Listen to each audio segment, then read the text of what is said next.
മറ്റു ചില നിസ്കാരത്തിൽ പുറമേക്ക് ഖുശൂ ഉണ്ടായിരിക്കും.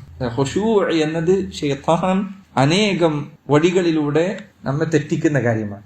ആയിഷ റളിയല്ലാഹു അൻഹ ഒരിക്കൽ അവർ കുറച്ച് യുവാക്കളെ കണ്ടു. ഈ യുവാക്കൾ അവർ നടന്നു പോകുന്നത് വളരെ താഴ്മയുള്ളവരെ പോലെയാണ്. ശരീരമൊക്കെ ഇങ്ങനെ കുരിഞ്ഞ രൂപത്തിൽ മരിക്കാനായ മനുഷ്യന്മാരെ പോലെയാണ് നടക്കുന്നത്. അപ്പോൾ ആയിഷ റളിയല്ലാഹു അൻഹ അവർ മൻ ഹൗല, അവരാരാണ്? അവർ പറഞ്ഞു നുസാക്ക്, ഭയങ്കര ഇബാദത്തുകൾ ചെയ്യുന്ന ആളുകളാണ്. അപ്പോൾ ആയിഷ റളിയല്ലാഹു അൻഹ അവർ പറഞ്ഞു വകാന ഉമർ ഇബ്നുൽ ഖത്താബ് ഇദാ മശാ അസ്റ.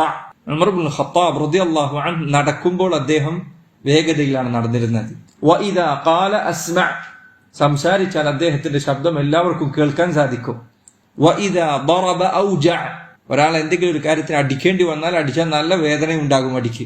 വഇദാ അത്അമ അശ്ബഅ, ഭക്ഷണം കഴിച്ചാൽ അദ്ദേഹത്തിന് വേണ്ടുവോളം ഭക്ഷണം കഴിക്കുമായിരുന്നു. വകാന ഹുവൻ നാസിഖു ഹഖൻ, അദ്ദേഹമായിരുന്നു യഥാർത്ഥ ഇബാദത്തുള്ള മനുഷ്യൻ.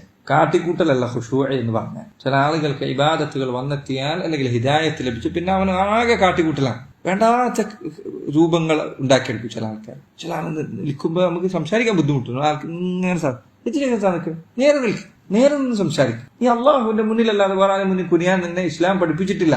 ഒരാളെ മുന്നിൽ എത്ര വലിയ പണ്ഡിതനാകട്ടെ വലിയ നേതാവാകട്ടെ കുനിഞ്ഞു നിൽക്കേണ്ടതില്ല, നേരെ നിൽക്കും. സംസാരിക്കുമ്പോൾ നേർക്ക് നേരെ സംസാരിക്കും. ചില ആളുകൾ ഇതാണ് ഖുശൂ എന്ന് വിചാരിക്കുന്ന ചില ആളുകൾ.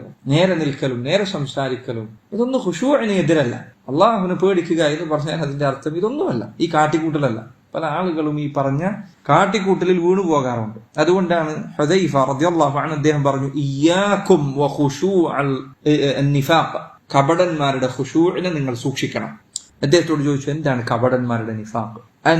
അൻ തറൽ ജസദ ഖാശിഅൻ, ഒരുത്തന്റെ ശരീരം നോക്കിയാൽ അതിൽ ഭയഭക്തിയുണ്ട്. വൽ ഖൽബ ലൈസ ബിഖാശിഅ വൽ ഖൽബു ലൈസ ബിഖാശിഅ, അവന്റെ ഹൃദയത്തിൽ ഒരു ഖുശൂഉമില്ല, ഒരു പേടി. ആളെ കണ്ടു കഴിഞ്ഞാൽ മുത്തഖി എന്ന് ഇനി വേറൊരുത്തനെ വിളിക്കാൻ തോന്നുന്നില്ല. പക്ഷെ എന്റെ ഹൃദയത്തിൽ അള്ളാഹുവിനെ കുറിച്ച് ഒരു പേടിയില്ല, ഒരു ചിന്തയുമില്ല, ഒരു ഭയഭക്തിയുമില്ല. നിങ്ങൾ ആൾക്കാരെ മുന്നിൽ കാണിച്ചു ഒരു കാര്യവും അവനില്ല. അതുകൊണ്ട് യാതൊരു ഫായിദയും അവന് ദുനിയാവിലോ പരലോകത്തോ ലഭിക്കാനില്ല. ഉമർ ഇബ്നുൽ ഖത്താബ് റളിയല്ലാഹു അൻഹു ഒരിക്കൽ മനുഷ്യൻ തല ഇങ്ങനെ താഴ്ത്തി നടന്നു പോകുന്നത് കണ്ടപ്പോൾ, അല്ലെങ്കിൽ നിസ്കാരത്തിൽ അവൻ ഇങ്ങനെ തല ഇങ്ങനെ കുനിച്ചു വെച്ചിരിക്കുന്നത് കാണും. ചില അങ്ങനെ നിസ്കരിക്കല്ലേ, നിസ്കരിക്കുമ്പോൾ തല ഇങ്ങനെ കുനിച്ചു വെച്ചിട്ടുണ്ടായിരിക്കും. അത് കണ്ടപ്പോൾ അദ്ദേഹം പറഞ്ഞു യാ സാഹിബർ റഖബ ഇർഫഅ റഖബതക, അല്ല മനുഷ്യ നിന്റെ പിരടി ഉയർത്തിപ്പിടിക്ക്. വലൈസൽ ഖുശൂഉ ഫിർ റിഖാബ്, നിന്റെ പിരടി വളക്കുന്നതിലല്ല ഖുശൂ ഉള്ളത്. ഇന്നമൽ ഖുശൂഉ ഫിൽ ഖുലൂബ്, ഖുശൂ ഉള്ളത് ഹൃദയങ്ങളിലാണ്. സഹോദരങ്ങളെ, നിസ്കാരത്തിൽ പറഞ്ഞ ഈ വിധിവിലക്കുകൾ ഓരോ നിസ്കാരത്തിൽ ഈ പറഞ്ഞ കാര്യങ്ങൾ നമ്മൾ ശരിയാക്കാൻ ശ്രദ്ധിക്കുക. അല്ലാഹു സുബ്ഹാനഹു വ തആല നമ്മുടെ ഇബാദത്തുകൾ പിഴവുകളില്ലാതെ അള്ളാഹു നിർവഹിക്കാൻ തൗഫീഖ് നൽകുകയും അള്ളാഹു അത് നമ്മിൽ നിന്ന് കുറവുകൾ പരിഹരിച്ചുകൊണ്ട് സ്വീകരിക്കുകയും ചെയ്യുമാറാകട്ടെ. اللهم أعنا على ذكرك وشكرك وحسن عبادتك. اللهم بارك لنا في أعمالنا وفي علمنا وفي عباداتنا وفي أموالنا وفي أهلينا وفي أولادنا. اللهم إنا نسألك علما نافعا ورزقا طيبا وعملا متقبلا. اللهم أعز الإسلام والمسلمين وأذل الشرك والمشركين. اللهم ربنا تقبل منا إنك أنت السميع العليم.